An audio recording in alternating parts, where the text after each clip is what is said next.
আমাদের কাছে জানতে চাই বিডা রেজিস্ট্রেশনের ক্ষেত্রে কি কি ফর্ম ফিল আপ করতে হবে এবং এই ফর্ম ফিল আপ গুলো কিভাবে করতে হবে। প্রথমত আপনারা বিডা রেজিস্ট্রেশনের ইনফরমেশনের জন্য একটি ইন্টারপেজ রয়েছে, এই ইন্টারপেজটি ফিল আপ করবেন। ফিল আপ করতে এখানে নিচে নেক্সটে ক্লিক করবেন।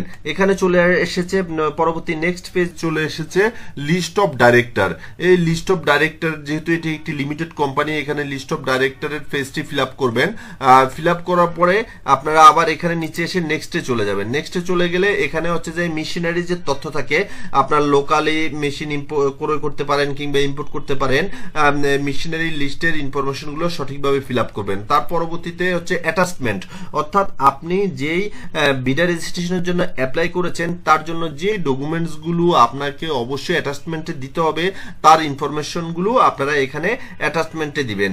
এবং আপনাদেরকে বলে রাখি এখানে অবশ্যই 2 MBর ভিতরে আপনার ফাইলগুলো থাকতে হবে অ্যাটাচমেন্টের ক্ষেত্রে।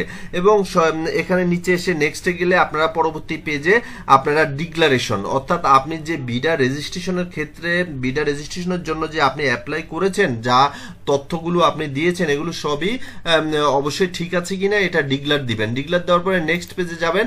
নেক্সট পেজে এসে এখানে পেমেন্ট একটা অপশন রয়েছে, এই পেমেন্ট অপশনটি আপনারা বিকাশে অথবা আপনারা ব্যাংকের মাধ্যমে এই পেমেন্টটি করতে পারেন। এখানে যে টাকাটি আপনারা দেখতে পাচ্ছেন এটা হচ্ছে জাস্ট হচ্ছে অ্যাপ্লিকেশন করার জন্য একটি ফি নেয়। অ্যাপ্লিকেশন করার পরে যখন বিডার অফিস থেকে আপনার অ্যাপ্লিকেশনটি যদি সবকিছু ঠিকঠাক থাকে দেখে, তখন তারা আপনাকে একটি কনফার্মেশন দিবে যে আপনারা বিডার রেজিস্ট্রেশনের পেমেন্টটা সাবমিট করেন। তখন বিডার রেজিস্ট্রেশন পেমেন্ট সাবমিট করলে আপনারা আপনাদের অনলাইনে বিডার রেজিস্ট্রেশনটি পেয়ে যাবেন। দেখুন এটি আমাদের বিডা রেজিস্ট্রেশন অ্যাপ্রুভ হয়েছে, যে কারেন্ট স্ট্যাটাস দেখা অ্যাপ্রুভ হয়েছে। তো এই আমাদের বিডা রেজিস্ট্রেশনটি অ্যাপ্রুভ হওয়ার পরে আমরা এই লাইসেন্সটি কোথায় পাবো, অতএব আমাদের লাইসেন্সটি কোথা থেকে ডাউনলোড করতে হবে।